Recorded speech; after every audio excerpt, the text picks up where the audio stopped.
Before we start, mang lipstick ko anay.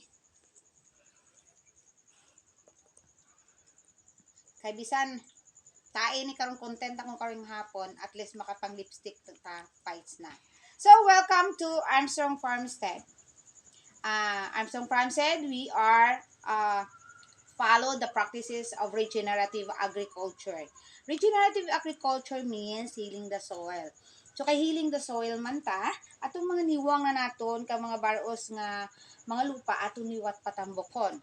So kay aton siya patambokon, so amat-amatan naton reduce ang pag-apply sa mga commercial fertilizer, insecticide and pesticide. So kay amat-amaton man naton reduce ang aton mga commercial fertilizer, amat-amaton po naton apply ang mga organic naton nga fertilizer like manure, green manure, or atong gihimo nga mga concoction nga organic. So,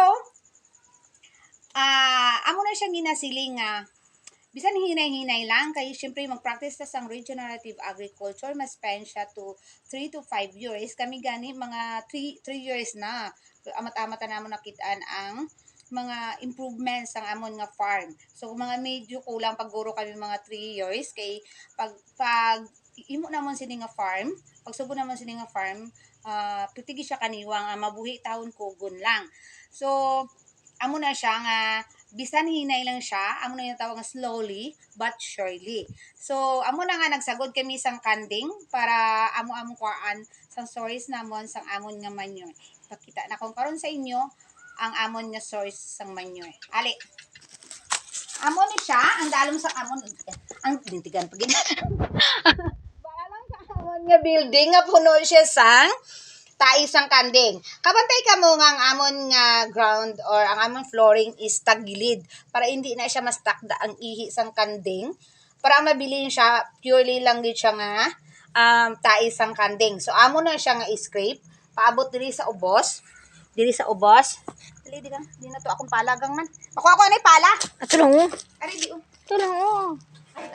Nan. So amo na siya scrape mga ka-farmers abot diri. So, stack ari namon diri, stay namon.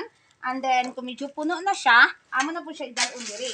So, amo ni siya, ang isa namon ka kahon, o isa namon ka linya-linya, nga bag-o gini siya, nga manure sang kanding. After dira nga ma-stay siya, lagmit pinakasagaran namon gina-stay is 1 week or 2 weeks, amo na po siya i-push. I-push na po namon diri area. Amo nag siya ginapadugayan. Before namon siya gamiton, ginastay namon 2 months, 3 months, 4 months, kung saan namon gamiton. Pero ang amon paggamit sini duwa ka process. Talagsa amon siya i-direct sa amon mga plants or sa amon mga fruit trees or amon siya i-process sa amon mga sigbin. Para mabalaan naton nga ready na siya, pwede naton ukayon pag hindi na siya kaibaho o pag nadunot-dunot na siya, i-focus ganun ang dunot-dunot. Nadunot na siya, is ready na siya. Ang isa pa, pag matubuan sa mga kagbot, like this. Like this. Pwede na siya gamiton kaya wala na siya kaayos ang acid. So, ang ipalantaw na kung karon sa inyo ang amon mga sigbin, ang amon ga-process, ang amon nga manure. Ari sa diri. Na, damo ko kayo sigbin dira nga ginbuhi. Kaya nga kung mabaligya ka direkta sang manure, nito idog diyan. Baligya ka direkta sang manure, barato lang siya, 50 o 25 ang sacks. Pero kung ma-process siya sang amon nga kasigbin or amon nga vermi, mabaligya nimo ang sako tag 300 o 350. So dako lang kayo siya diferensya. So amo lang na siya karon mga ka-farmers, ini-encourage ko ang mga farmer nga magsugod na practice ang regenerative agriculture. Pangkuha na siya, pagpalangga sa aton nga palibot.